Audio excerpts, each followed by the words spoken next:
My name is Michael DeKort. I was the lead system engineer to the Deepwater program. The federal government is spending billions of dollars to improve the fleet of the U.S. Coast Guard. A massive modernization program called Deepwater. This is the largest acquisition program in the Coast Guard's history. 91 new ships and 124 smaller boats. A $24 billion project. The Deepwater System program will provide our nation with a 21st century Coast Guard. But the program has serious problems. And it ended up way over its head. One day, somebody came to me and they said, I'm going to tell you something, just so my conscience is clear. The radios that they were putting on the smaller boats that were exposed were not waterproof. Some of the systems mounted on the outside of the boat wouldn't survive harsh elements or harsh weather. The radios would have failed if they even got a little bit wet, and you need a radio to communicate, right? The backup for that radio not being on that small boat is a flare. If you could screw something up in that area, you're pretty much open game for anything else. Some of the things I found on my own, some of it was brought to me though, right? Some things people told me about. There's a point at which the boats were not designed properly with their hull extensions and they buckled. They were all bending. And if you can imagine them going out in very high seas, the boats would have just fell apart. It just snowballed. So if you make a design error, but you do not correct it, you do not tell somebody about it, and you misrepresent that design problem, and you say everything's fine, now you've just crossed into the point from making a mistake to willful intent and to fraud.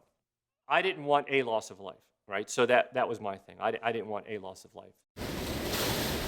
Lives of the people doing the rescuing, but also average citizens, right? I mean, the Coast Guard rescues people who are in trouble from fishing outings or storms or whatever. I wanted to make sure that if something bad happened to one of these boats or somebody in the general public or whatever, that I didn't want that on my conscience. Like most people, maybe they tell their boss and then they drop it. That wasn't good enough. I was in my car in the parking lot, and I remember thinking, okay, I got to do something else. I tried to think of something that I thought would be catching. So I thought I would do a YouTube video. All they were using it for at the time was, goofy pet tricks. Nobody ever used YouTube as a whistleblower, right? And that was the angle I was trying to go for. So I wrote a script, and I had one of those cheap computer cameras, and I read it one time, and it seemed okay, and then the second one was the take. Before I begin, I want to tell you that making videos like this is not something I do as a profession.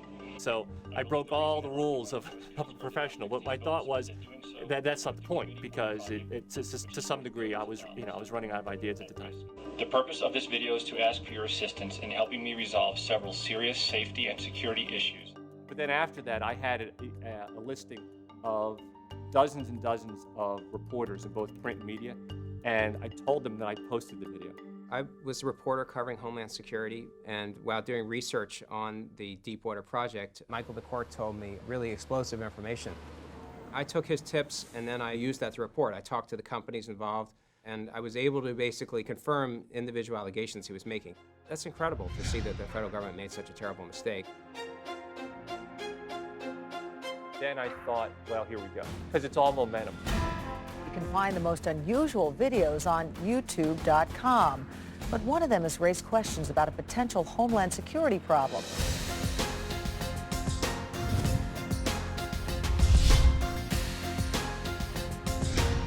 Now his story has gotten more public attention in just a few weeks than in all the months he spent rattling the cage through traditional means. The Coast Guard's own expert warned radios placed in open boats shorted out because they weren't waterproof, and of serious design flaws that could lead to catastrophic hull collapse. It takes a lot of guts to do what Michael DeKort did, to blow the whistle on the largest defense contractor in the world. When I brought this information to Lockheed management, they directed me and my team to stop looking into whether or not the rest of the equipment met requirements.